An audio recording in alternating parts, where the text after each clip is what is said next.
오늘은 종려주일입니다. 종려주일은 주님께서 고난을 받으시고 십자가에 돌아가시기 전에 예루살렘에 입성하던 그날을 기념하는 날입니다. 더불어 오늘은 학습 또 입교 세례를 거행하는 아주 매우 뜻깊은 날입니다. 성례는 하나님께서 제정하신 것입니다. 하나님께서 제정하셔서 하나님께서 우리가 하나님의 은혜의 언약 안에 있다고 하는 사실을 깨닫도록 하는 그런 거룩한 표시와 같은 것입니다. 성례는 예수 그리스도께서 그 은혜를 나타내고 우리 안에서 우리가 누리는 유익을 확증하는 증거인 거죠. 성례를 통해서 교회는 또 믿는 자와 믿지 않는 자를 구분합니다. 성례를 통해서 교회 속에 속한 사람과 그리고 교회 밖에 있는 나머지 사람들을 가시적으로 눈에 보이는 방향으로 구별해 내는 것입니다. 기독교에는 두 가지 성례가 있습니다. 세례와 성찬인데 갑자기 세례와 성찬 말씀을 제가 드릴까요? 오늘이 세례식이 있기 때문입니다. 그리고 이 세례식에 대한 내용은 사실상 우리가 너무 오래전에 세례를 받았기 때문에 아무도 그 세례 날짜를 기억하는 사람이 없을 거라고 생각합니다. 혹시 세례 받은 날짜 기억하시는 분 계십니까? 저만 손 들었습니다. 근데 저도 최근에 들어서 알았습니다. 제가 교회 전화해 봐서 예전에 어렸을 때 자랐던 교회 전화해 보고 알았는데, 여러분, 나도 잊어버리고 너도 잊어버리고 모두가 다 그냥 세례를 받았다고 하는 과거에 어느 흔적쯤 어디 어간쯤 있을 것이라고, 어렸을 때 받았을 것이라고 하는 그런 것으로 그냥 정리해 버리고 이 세례의 깊은 의미를 생각하는 시간이 그렇게 많지 않다는 것입니다. 그래서 오늘은 이 베드로전서 말씀을 통해서 이 세례의 의미를 한 번 더 깊이 있게 살펴보는 시간을 가지려고 합니다. 오늘 본문에서 베드로는 이 세례를 노아의 홍수 사건과 연결지어 설명하고 있습니다. 창세기 6장 5절 이하에 나오는 노아의 사건은 그 시대에 수많은 사람들이 살아났고 불어나면서 세상 가운데 죄악이 관영했다라고 하는 것을 묘사하고 있습니다. 이것 때문에 하나님은 그 마음에 한탄을 하셨고 그리고 이 세상을 물로 심판하기로 작정을 하신 것입니다. 하나님은 영적으로 혼탁하여 가공할 만한 이런 죄악을 범하는 인류를 심판하시기로 하신 것입니다. 베드로의 시각에서 보면 그 노아 시대 때 있었던 그런 놀라운 이 죄악상이 베드로가 살고 있었던 그 시대에도 똑같이 일어나고 있었던 것 같습니다. 그리고 요즘도 마찬가지입니다. 요즘에도 모양만 다를 뿐이지 노아 시대나 지금이나 별반 다르지 않은 죄의 모습들이 가득합니다. 하나님의 복음을 정면적으로 부정하고 말씀을 귀담아 듣지 않는 세대가 갈수록 늘어나고 있습니다. 믿는 자들을 핍박하기를 즐겨하는 악한 영과 사악한 사람들이 가득한 세상이 되었습니다. 교회에 나간다는 이유만으로도, 예수님을 믿는다는 이유만으로도 사람들은 우리를 눈여겨보고 그리고 핍박합니다. 그리고 욕합니다. 적대시 여깁니다. 어떻게 보면 이렇게 이상하고 적대적인 세상에 우리가 살고 있는 것입니다. 그러나 하나님은 물로, 홍수로 그 모든 죄악을 완전히 쓸어버리실 때 그곳에 살아남은 자들을 남기셨는데 하나님의 선택을 받은 노아의 가족들 뿐이었습니다. 이 세상의 모든 것들은 하나님의 홍수에 의해서 깨끗하게 완전히 씻겨 나갔습니다. 그리고 선택받은 하나님의 사람들만 그곳에서 건짐을 받게 된 것입니다. 베드로는 노아 시대의 이 온 세상을 씻어버린 이 홍수의 물과 요즘에 이제 지금 우리가 세례를 받을 때 사용하는 그 세례의 물을 똑같은 기준으로 놓고 이야기합니다. 홍수의 물과 세례의 물이 같다는 것입니다. 노아 시대의 홍수는 세상을 심판하는 물이었지만 반면에 이 물은 하나님의 의로운 사람들을 그 죄악 가운데서 건져내는 하나님의 손이었습니다. 그런 의미에서 우리가 성경을 읽으면서 노아 방주를 이 구원의 상징으로 해석하는 이유가 바로 여기에 있습니다. 방주에 들어간 사람들은 오늘 이 본문 3장 20절에서 말씀하는 것처럼 물로 말미암아 구원을 받았습니다. 이 물로 말미암아라고 하는 그런 말은 이 두 가지 의미가 담겨져 있는데, 하나는 이 물을 통과하여라는 의미가 담겨져 있고, 또 하나는 이 물에 의해서라고 하는 의미가 담겨져 있습니다. 근데 이 두 가지 의미를 유진 피터슨이라고 하는 학자는 성경을 번역하면서 물에 의해 물로부터 구원을 받았다, 이렇게 번역을 했습니다. 두 가지 의미를 다 넣은 것입니다.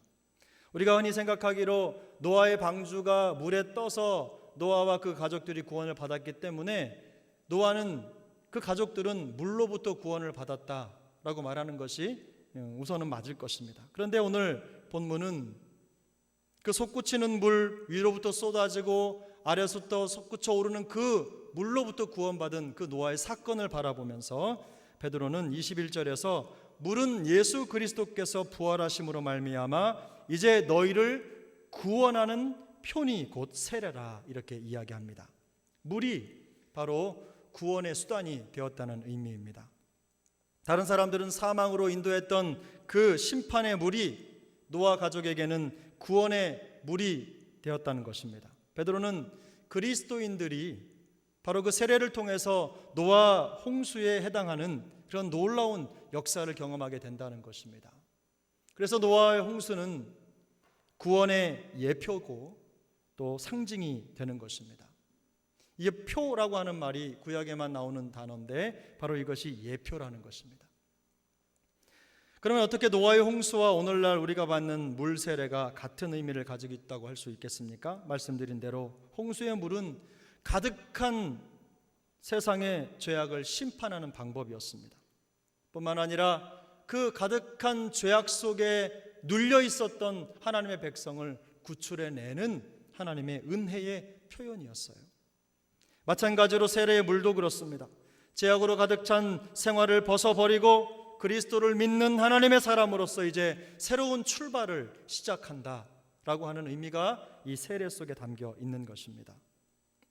또한 세례의 물은 홍수로 불어난 모든 물을 통하여 그 땅의 모든 죄악이 완전히 쓸어버려지고 죽게 된 그런 상황처럼 우리의 죄의 죽음을 상징하는 거예요. 믿는 자가 물로 세례를 받았다는 것은 그리스도와 함께 십자가에 죽는다는 것을 의미합니다. 뿐만 아니라 죽었을 뿐만 아니라 이제 예수 그리스도의 부활하심과 같이 이제 부활하여 새로운 삶을 살아가게 된다라고 하는 의미가 이 세례 속에 담겨 있다는 것입니다. 이런 이유 때문에 베드로는 이 노아의 홍수가 하나님의 백성들을 구원했듯이 물 세례를 통해서 믿는 하나님의 사람들이 자기의 신앙을 고백하고 성도로서 이제 죄가 가득했던 이전의 삶에서 벗어나 구원의 삶을 살게 된다라는 의미에서 이것이 바로 구원의 표라고 말하고 있는 것입니다. 21절에서 예수 그리스도의 부활하심으로 말미암아라고 하는 표현이 있는데요, 이 표현은 이 세례의 원천이 물이 아니라 예수 그리스도의 부활이라는 것을 지적하고 있는 것입니다. 베드로는 뿐만 아니라 이 세례가 육체의 더러운 것을 씻어버리는 것이 아니라고 말하고 있습니다.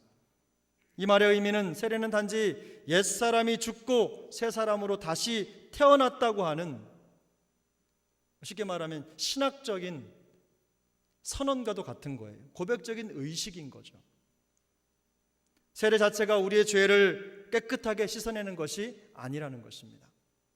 뿐만 아니라 베드로는 이 세례가 하나님을 향한 선한 양심의 간구라고 이야기합니다.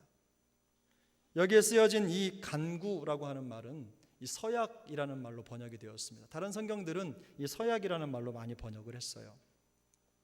이 간구라고 하는 표현보다도 이 서약이라고 하는 표현이 조금 더 구체적이라고 생각을 하는데, 그래서 세례는 하나님을 향한 선한 양심의 서약이라는 거죠. 또 하나님과 인간이 맺는 일종의 계약이라는 것입니다. 베드로의 이 표현을 성경 전체의 가르침에 비추어서 생각해 볼 때 세례는 깨끗한 양심으로 살겠다고 하나님께 서약하는 것입니다. 다시 말해서 세례는 죄를 대속받은 자로서 새 삶을 살겠다고 하는 공개적인 고백이고 헌신이 담긴 외적인 의식이라는 거예요. 여러분은 아주 오래전에 세례를 받았기 때문에 여러분이 세례를 받을 때 무슨 생각을 하셨는지 하나도 기억이 안 나실 겁니다. 그게 은혜입니다. 그게 기억나면 얼마나 고통스럽겠습니까? 매 순간 삶의 영역을 지금까지 수십 년을 어쩌면 내 고백을 지키지 못하고 살아온 흔적들이 너무나 많기 때문에 얼마나 많이 힘들겠어요. 그래서 때로는 망각도 은혜입니다. 잊어버려야 또 새로운 것들 생각하고 안 한 것처럼 새롭게 하고 늘 마음에 새롭게 할 수 있으니까요. 여러분 다 세례를 받으셨어요. 웬만하면 받으셨어요. 여러분 다 받으셨죠? 그리고 이런 고백을 하나님 앞에 드린 겁니다.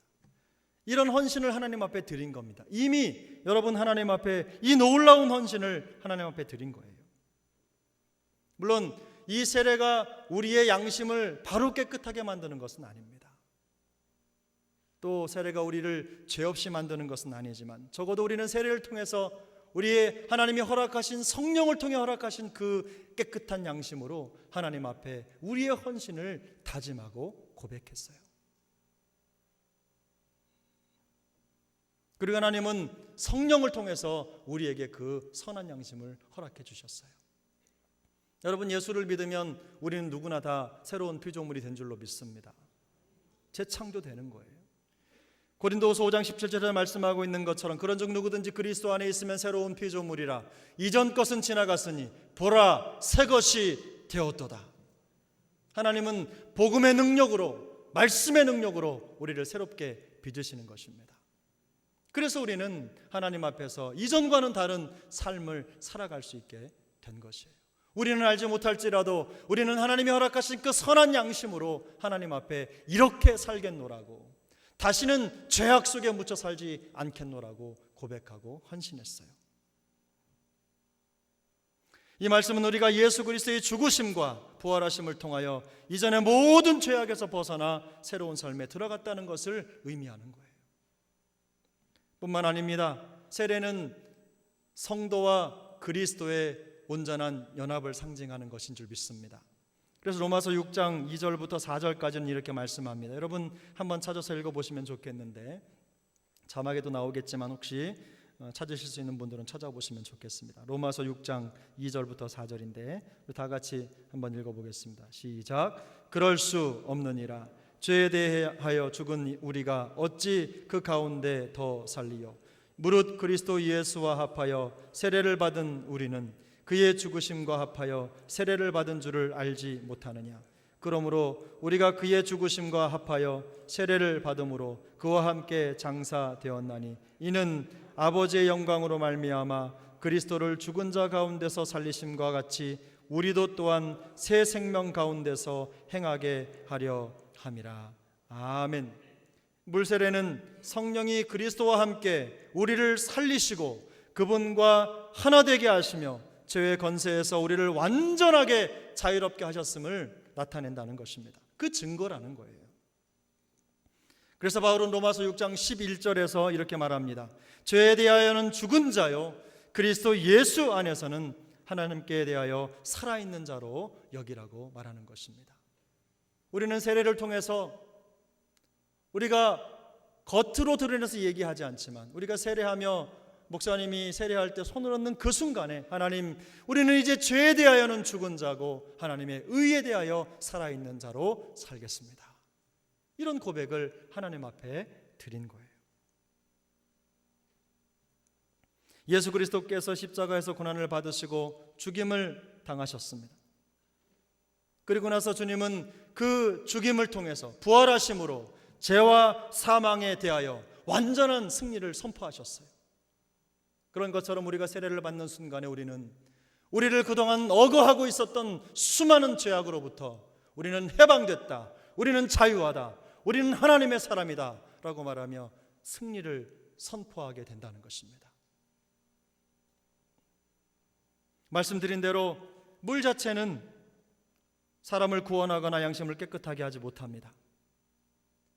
그러나 우리가 세례를 받는 순간 하나님 앞에 그 아름다운 고백을 드리는 거죠. 그 성령은 우리와 함께 계시며 우리가 세례받는 그 순간에 우리는 까마득하게 잊어버렸을지라도 살아계신 하나님은 그 눈으로 우리를 다 찍어 놓으셨어요. 여러분 사진 찍히셨어요. 여러분의 마음을 하나님이 찍으셨어요. 하나님, 제가 이렇게 살겠습니다. 하나님, 제가 이런 마음으로 하나님 앞에 헌신하며 살겠습니다. 충성하겠습니다. 죄악으로부터 멀어져 가겠습니다. 다시는 내 몸, 내 마음, 내 생각을 죄의 놀이개로 내어주지 않겠습니다. 이런 고백을 우리는 세례를 통해서 하나님 앞에 드린 것입니다. 일평생 성령의 인도를 따라서 살아가겠다고 하는 아름다운 고백이 그 세례 순간에 있었던 거예요. 이 시간 세례를 받는 우리 세례받는 영혼들뿐만 아니라 이미 오래전에 세례를 받은 우리도 또한 이런 세례를 통해서 이런 믿음의 고백을 하나님 앞에 드린 것입니다. 하나님 앞에 서약을 한 것입니다. 세례는 주님을 향한 우리의 믿음의 서약입니다. 우리는 세례를 통해서 예수 그리스도의 인격과 삶을 믿고 따라가겠다고 결단했습니다. 우리 모두가 다 그런 결단을 했어요. 여러분 아닌 척하고 계시지만 여러분 다 그런 결단하신 거예요. 그래서 예배드리지 못하면 가슴이 아픈 거예요. 예배가 회복되지 않는 상황을 보면서 가슴이 아픈 거예요. 하나님의 말씀이 살아 역동적으로 이 세상에 나타나야 할 이때에 말씀이 나타나지 못하는 이 안타까운 현실을 바라보면서 어미하신 하나님의 눈보다 보이지 않는 것에 마음을 빼앗기고 무너지는 우리를 바라보시는 그 주님의 마음을 생각해 볼 때 그 주님의 그 심정이 깨달아져서 우리가 아픈 거예요. 그게 우리가 성령으로 세례를 받았다는 증거예요. 우리를 구별하여 주시고 우리에게 세례를 주신 그 전능하신 하나님은 하늘과 땅의 모든 권세를 주관하시는 하나님이신 줄 믿습니다. 그분의 능력을 근거해서 우리가 세례를 받습니다. 살아계신 그 하나님께 우리의 영혼을 위탁하는 거예요. 이 세상 모든 만물을 통치하시는 그 하나님께 우리의 삶을 위탁하는 거예요. 서약을 한다는 것은 참 중요합니다. 여러분, 우리는 결혼식이나 직분을 받을 때 서약을 합니다. 어떻게 그것을 지켜나가야 하는지 여러분 다 서약을 하고 결혼을 하고 또 직분을 받아요. 물론 요즘은 서약이 너무나 쉽게 어겨지고 있는 경우도 있지만 그러나 서약은 중요한 것입니다. 우리의 마음이 해이해질 때 그 서약을 꺼내 들고 묵상하며 우리가 하나님의 사람이라는 것, 하나님 앞에서 어떤 맹세와 서약을 했던지를 고백하고 되새기면 우리는 회복할 수 있어요. 우리의 연약함을 발견할 수 있어요. 굳이 말씀 앞에 서지 않는다고 하더라도 우리가 드렸던 그 고백과 맹세 앞에서 우리는 얼마든지 돌아설 수 있다는 거예요. 마찬가지로 여러분, 세례는 하나님 앞에서 우리의 선한 양심으로 하나님 앞에 헌신하고 살겠다고 하는 우리의 서약이라는 거예요. 믿는 자들은 이 세례를 통해서 과거의 삶에 대한 모든 영적인 죽음을 벗어버립니다. 그리고 구원받은 하나님의 사람으로서 새로운 삶을 살아가겠다고, 부활의 삶을 살아가겠다고 하는 서약을 하나님 앞에 드리는 상징이라는 것입니다. 우리는 평생에 단 한 번 물로 세례를 받습니다. 어떤 사람은 세례가 느껴지지 않는다고 해서 또 세례를 받고 또 세례를 받는데 여러분 그렇게 하면 안 됩니다. 평생 세례는 한 번입니다. 한 번이면 족합니다. 그러나 우리는 날마다 세례를 받아야 합니다. 우리의 영혼은 날마다 하나님 앞에 세례를 받아야 되는 거예요. 성령의 능력으로 씻음받고 다시는 죄의 종으로 살지 않겠다고 하는 우리의 믿음의 고백을 하나님 앞에 올려드리는 거예요. 과거에 내가 그런 고백을 했지만 우리는 날마다 하나님 앞에 매 순간마다 하나님, 이제 저는 죄악의 종이 아니라 살아계신 하나님의 말씀의 종입니다. 하나님, 그 말씀을 따라 살겠습니다. 하나님, 세상은 나를 이렇게 누르지만 세상은 나로 하여금 하나님의 자녀됨을 누리지 못하도록 가로막지만, 그러나 저는 하나님께 선택받았습니다. 하나님의 사람입니다. 하나님 성령을 따라 살겠습니다. 내 마음의 정욕과 싸우며 그런 고백을 하나님 앞에 드리는 거예요. 선포하는 겁니다. 우리는 매일의 삶을 통해서 영적인 세례를 우리 자신에게 내리는 거예요. 하나님을 향한 선한 양심의 서약을 하나님 앞에 새롭게 하는 것입니다. 말씀드린 대로 다시는 죄로 돌아가지 않겠다. 이 믿음의 고백과 헌신을 새롭게 하시는 것입니다. 다시는 더러운 죄가 우리의 영혼을 훼손하도록 방치하지 않겠다.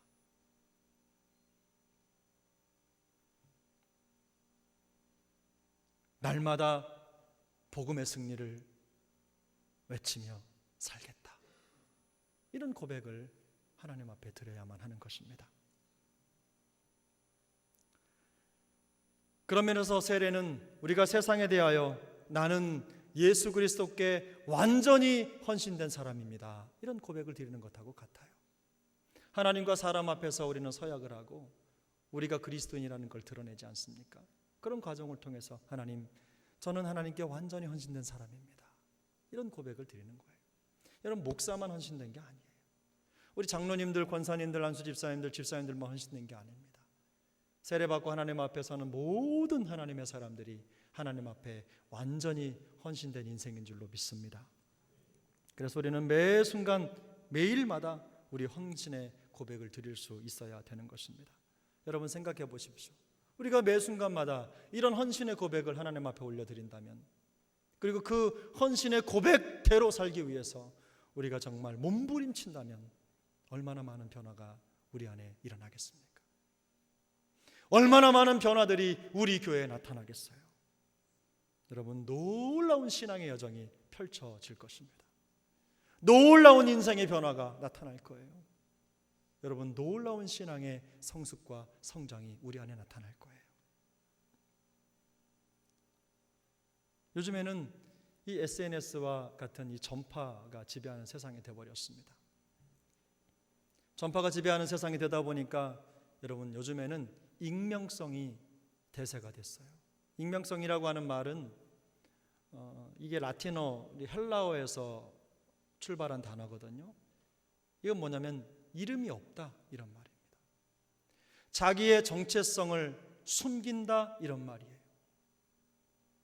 얼굴이 가려져 있다는 이유 하나만으로 그 마음속에는 담력이 생겨서 바로 여기에서부터 여러분, 죄가 시작되는 것입니다. 수많은 사람들은 자기의 얼굴이 드러나지 않는다는 이유로 많은 사람들, 다른 사람들을 헐뜯고 비방하기를 너무나 즐겨하고 있어요. 대놓고는 한마디도 하지 못하는 사람들이 얼굴이 보이지 않는다는 이유로 죄를 짓고 다른 사람을 공격하고 무너뜨리고 있어요. 동참하고 있어요. 모든 범죄가 여러분, 여기에서부터 시작하는 거예요. 텔레비전 프로그램에 복면가왕이라고 하는 게 있는데, 전 뭐 자주 보지는 않지만 예전에 잠깐 본 적이 있습니다만은, 근데 그 복면가왕이 나오는 가수가 인터뷰한 기사를 읽은 적이 있습니다. 근데 그 가수가 그런 얘기를, 이 얼굴을 가리고 가면을 썼다고 하는 것이 자기를 완전히 다른 사람으로 만든다는 거예요. 얼굴이 드러나지 않으니까 자기 안에 숨겨진 다른 것들이 불쑥불쑥 올라온다는 거예요. 그리고 자기가 이렇게까지 할 수 있었나 싶을 정도의, 때로는 가창력도 드러나고 달란트도 드러나고 여러 가지 다른 모양이 나타난다는 거예요. 얼굴을 가린다는 게 그만큼 무섭습니다. 여러분, 우리가 숨겨져 있다고 하는 것이 이렇게 무서운 거예요. 그러나 복음은 빛인 줄로 믿습니다. 우리가 복음 안에 있다고 하는 것은 익명성을 벗어나는 거예요.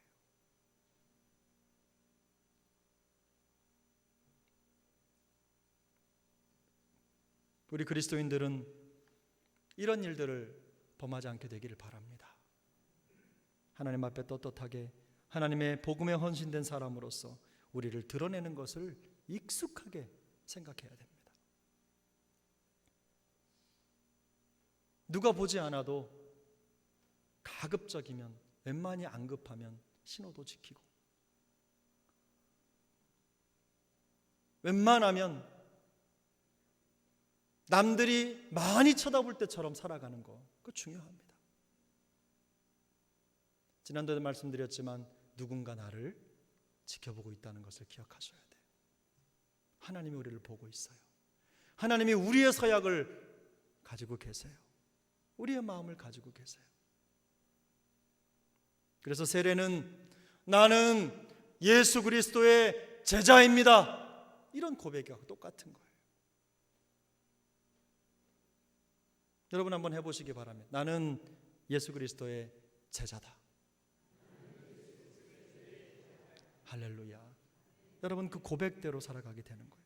저는 오늘 세례받는 우리 지체들뿐만 아니라 우리 세종한교회 영가정 모두가 다 이 세례의 의미를 깨닫고 날마다 매 순간마다 우리 구주 예수 그리스도의 제자임을 선언하며 이 세상과는 차원이 다른 그런 삶의 경지에서 하나님 앞에 영광이 되는 삶을 살아가게 되기를 예수님의 이름으로 축복합니다. 꼭 그렇게 될 수 있기를 바랍니다. 여러분 다음 한 주간 동안 살아가시면서 우리의 마음속에 하나님 감사합니다. 저를 자녀 삼아 주셔서 감사합니다. 더 이상 죄가 죄의 종이 되지 않겠습니다. 저는 의의 종입니다. 하나님의 영광을 위해 살겠습니다. 나는 예수 그리스도의 제자다. 이런 아름다운 고백을 선언하며 멋진 믿음의 승리를 고백하는 우리 모두가 될 수 있기를 바랍니다. 잠깐 기도하겠습니다.